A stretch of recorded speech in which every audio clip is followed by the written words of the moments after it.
Ads లేకుండా latest episodes చూడండి.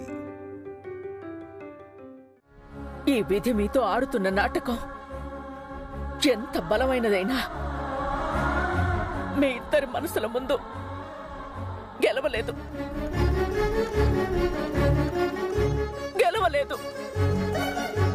మిమ్మల్ని ఆ విధి కూడా విడదీయలేదు.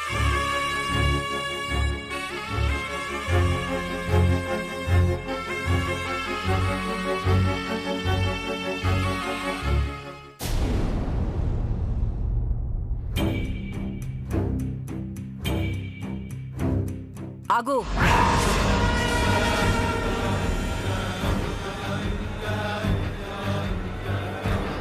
ఇంకా నీకిక్కడేం పని? ఏ మొహం పెట్టుకుని ఇంట్లోకి ఇంత దర్జాగా వచ్చేస్తున్నావు? ఆనంద్ గారు ఈరోజు ఆఫీస్కి రానని చెప్పారు. ఆయన చూడాల్సిన ఫైల్స్ ఉంటే ఇచ్చి వెళ్దామని వచ్చాను. అంతేకాని తప్పు చేసిన దానిలో ఏదో మొహం పెట్టుకొని రావాల్సిన అవసరం నాకు లేదు. ఈ మాటలకేం తక్కువ లేదు. ఎన్నైనా చెప్తారు. వచ్చామా, పని చూసుకున్నామా, వెళ్ళిపోయామా, ఇంతవరకు ఉంటేనే బాగుంటుంది.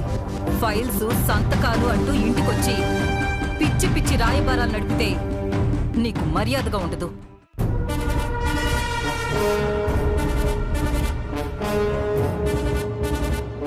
ఆనంద్ గారు,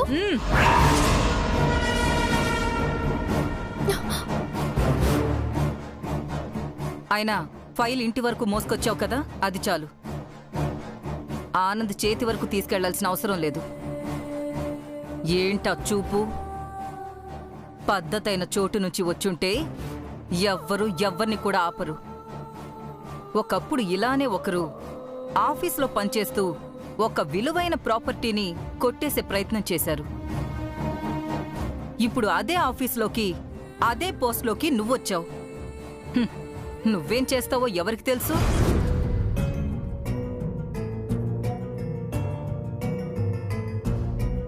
స్మైలీ, వీళ్లతో కాస్త జాగ్రత్తగా ఉండాలి. మాటలు జాగ్రత్తగా రానివ్వండి. మీ బుద్ధులు జాగ్రత్తగా ఉంటే మా మాటలు కూడా జాగ్రత్తగానే ఉంటాయి. ఎవరో చేసిన తప్పుకు నన్నంటే సరేలే అని తలదించుకొని పోయే రకాన్ని కాదు నేను.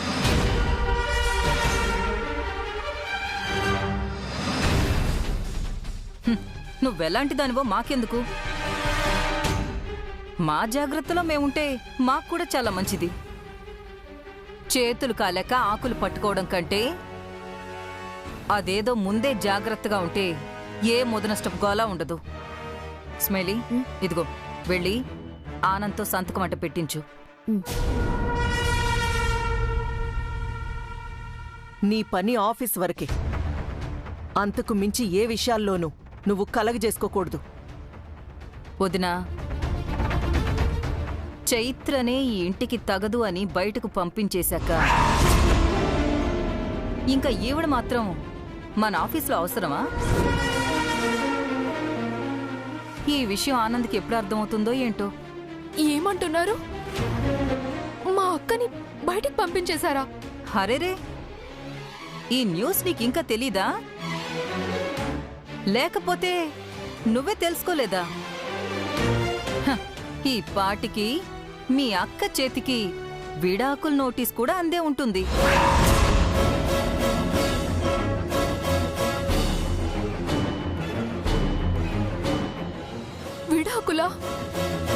విడాకులేంటి? మీ బతుకులేంటో బయటపడ్డ తర్వాత కూడా మీ అక్క ఇంకా ఇక్కడే ఉంటుందా? అర్హత లేని మనుషులకి ఈ ఇంట్లో ఎప్పటికీ చోటుండదని శాశ్వతంగా బయటకు పంపించేశావు. ఇక నుంచి నువ్వు కూడా ఎప్పుడు ఈ గుమ్మంలోకి అడుగు పెట్టకు.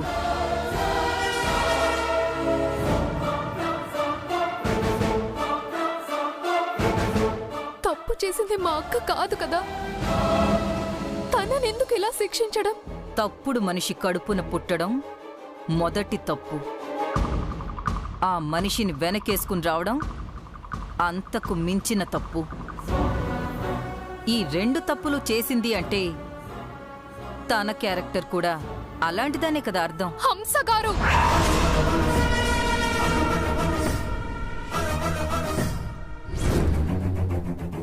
ఏంటి అరుస్తున్నావు? నీ కోపం ఇక్కడ కాదు. మా బతుకుల్ని ఎందుకిలా చేసావని నిన్ను కన్నదే. వెళ్ళి ఆవిడ్నడుగు. అక్కడ చూపించు నీ కోపం. సరైన బతుకు ఎందుకు బతకలేదు అని వెళ్ళి అక్కడ నిలది. అప్పుడు నీ కోపానికి ఒక విలువ ఉంటుంది. పో.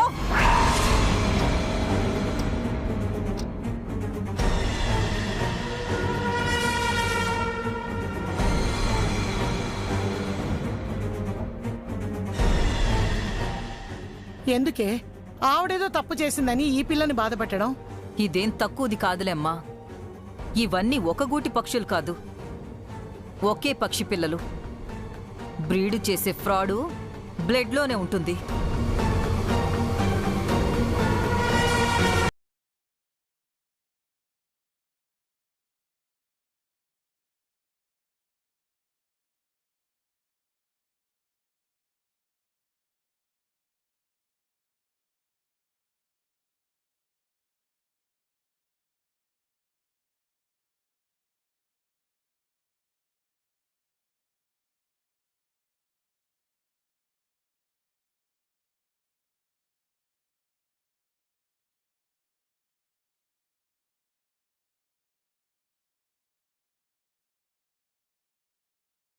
మాట్లాడతాను.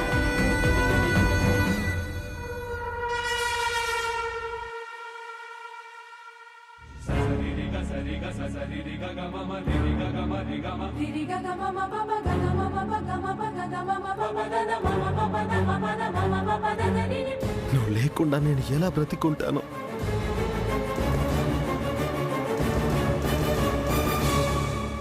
ఎలా బ్రతికుండగలను?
చెప్పమ్మా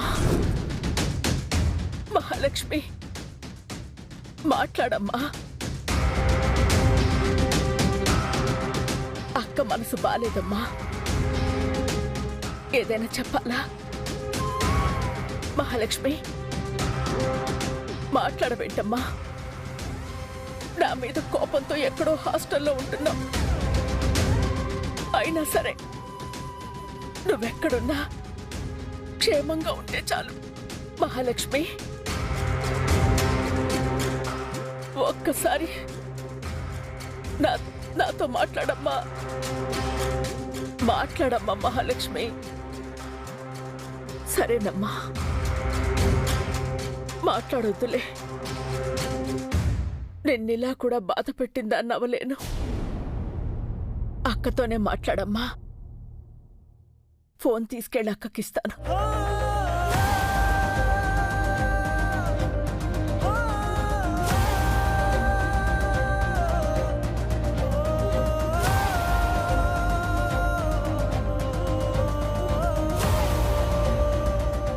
చైత్ర,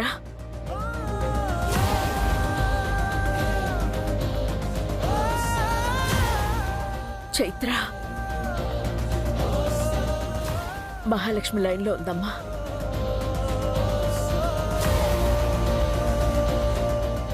చెప్పు మహి.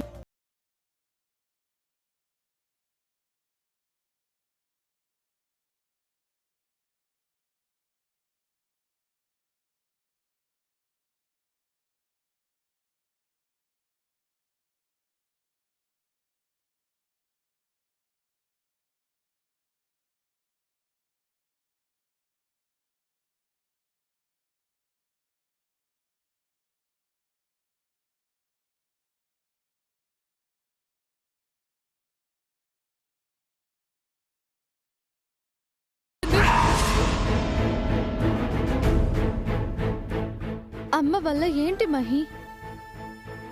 అమ్మ వల్ల బిడ్డలకి మంచి జరుగుతుందే కాని చెడు జరగడం ఏంటి? ఏ తల్లి వల్ల ఏ బిడ్డకి కీడు జరగదు.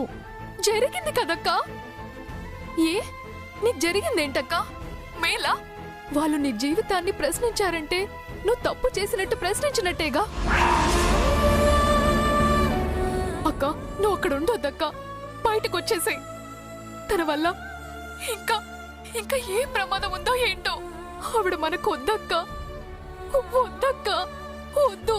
మహి, అర్థం లేకుండా నీకు ఇష్టం వచ్చినట్టు మాట్లాడుకో. అర్థం లేకపోవడం ఏంటక్కా? అసలు నీకే ఏం అర్థం కావడం లేదో తన గురించి.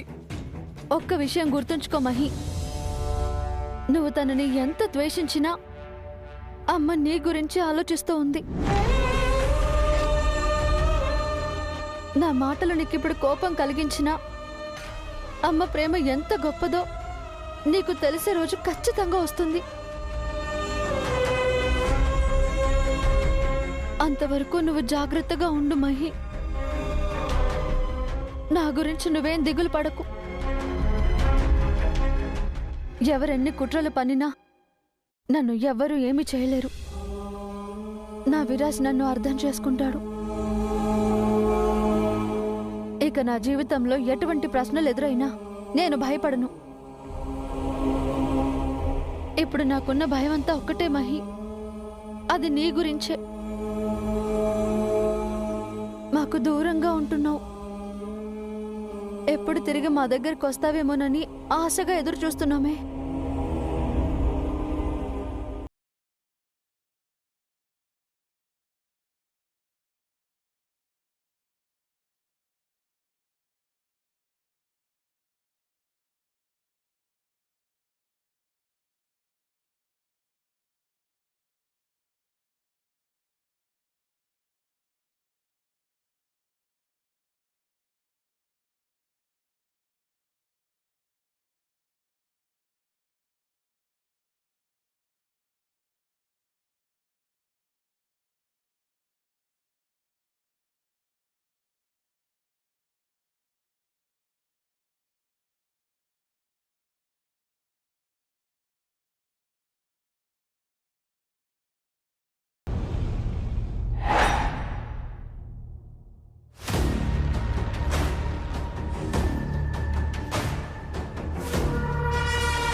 మామ్, మై బయటకు వచ్చింది. ఇంకా పూర్తిగా రాలేదు. మనమే తనని మాయ చేసి రప్పించాలి. మన గ్రిప్లోకి తెచ్చుకోవాలి. మామ్, లోపల విషయం తెలిసినట్టుంది. తన మొహం వాడిపోయింది. ఇదే సరైన సమయం పృథ్వీ. పాపం లేత గులాబీ. ఇదే సరైన సమయం పృథ్వీ. ఇలాంటి వీక్ మూమెంట్లోనే ఆ అమాయకురాల్ని మన సొంతం చేసుకోవాలి. మామ్, మహి చూడ్డానికి అమాయకురాలా కనిపిస్తుంది, కానీ నిజానికి చాలా తెంగర్ది. ఎలా రియాక్ట్ అవుతుందో అర్థం కాదు.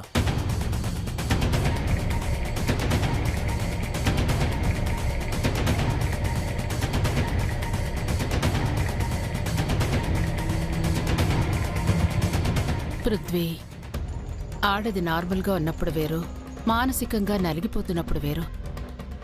ఓదార్పు మాటలు రెండు చెప్పినా బెండ్ అయిపోతారు. షోల్డర్ తడితే పూర్తిగా హోల్డ్ అయిపోతారు. ఎంత తెలివైన వారైనా సరే ఈ మూమెంట్లోనే ఇట్టి రాంగ్ డెసిషన్స్ తీసుకుంటారు. ఈ సమయంలోనే మగాడికి వాడుకోవడం తెలియాలి. ఓకే మామ్, అర్థమైంది. ఇప్పుడు నేను ఉత్తముణ్ణి అనే రాంగ్ డెసిషన్కి మై రావాలి, అంతే కదా? నువ్వు నా కొడుకువి పృథ్వీ. బ్యాడ్ని కూడా గ్రాండ్గా రిసీవ్ చేసుకుంటావు. గో. ఓకే.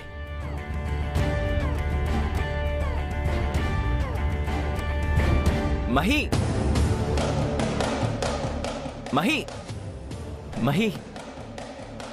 పృథ్వీ గారు, మీరేంటి ఇక్కడ? నీకోసం హాస్టల్కి వెళ్ళాను, ఆఫీస్కి వెళ్ళి ఇక్కడికి వస్తామని తెలిసిందే. విషయం తెలిసింది Mahi, sorry for that. Sorry ఎందుకండి? ఇలాంటి సిచ్యువేషన్ వస్తుందని నేను ముందే ఊహించినా ఏం చేయలేకపోయాను. ఒక రకంగా నేను దీనికి కారణం అన్నట్టే కదా.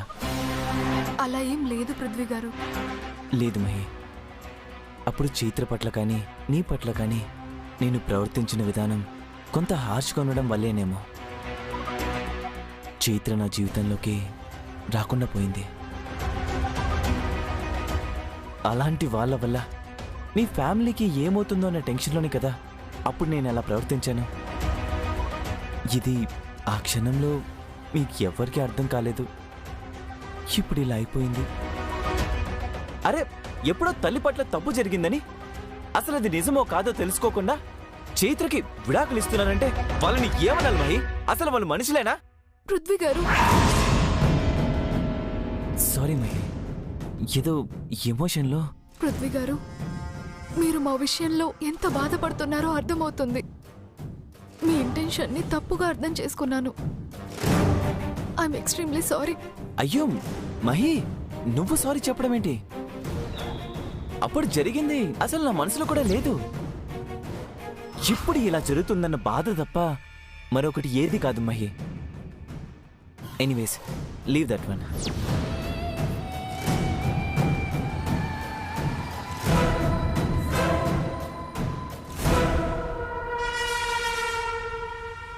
మహి.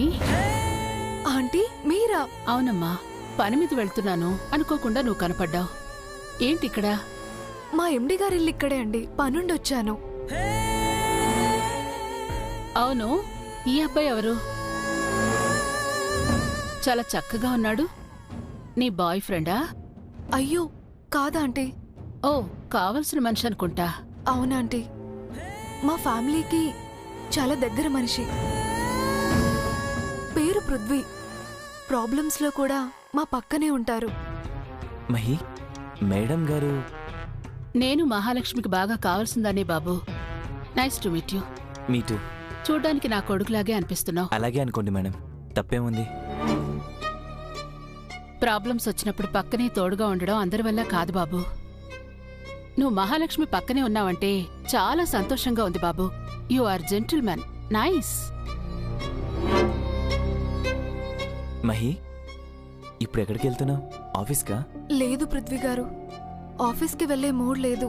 హాస్టల్కే వెళ్తున్నాను. Mahi, come on get in. నేను డ్రాప్ చేస్తాను. బాబు నువ్వు? నేను క్యాబ్ తీసుకుని వెళ్తాను మేడం. మేడం ఏంటి బాబు, అమ్మా అని పిలు. వచ్చి కూర్చో. మీ ఇద్దరిని ఎక్కడి వరకు తీసుకెళ్లాలో అక్కడి వరకు తీసుకెళ్తాను నేను. ఏమంటావు మహి? సరే ఆంటీ. ఆంటీ, మీకు ఇబ్బంది లేదు కదా? మహి, నువ్వు నా సొంత మనిషివి, నాకిబ్బంది ఏంటి? రా కూర్చో, రా.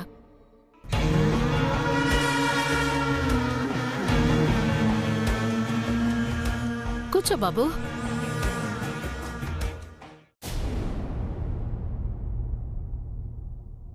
విరాజ్, విరాజ్ కనపడట్లేదేంటి? చైత్ర దగ్గరికి వెళ్ళాడా?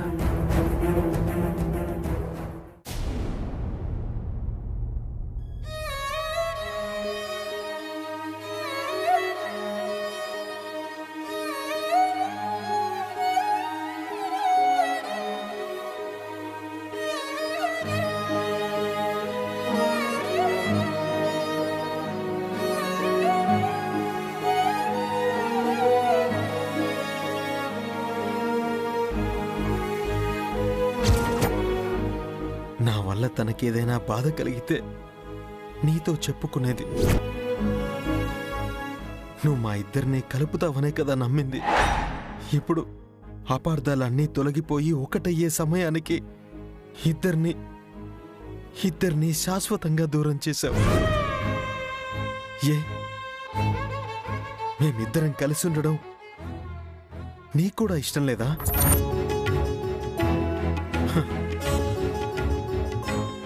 ఇంత ప్రేమించిన నేనే తనని అర్థం చేసుకోలేదు. ఇంకా నువ్వేం అర్థం చేసుకుంటావులే. నువ్వు దేవుడివి కదా, నీకు పూజలు కావాలి. నేనెప్పుడూ నీకు దండం కూడా పెట్టలేదు. అది మనసులో పెట్టుకుని ఉంటావు అంతేనా? సరే,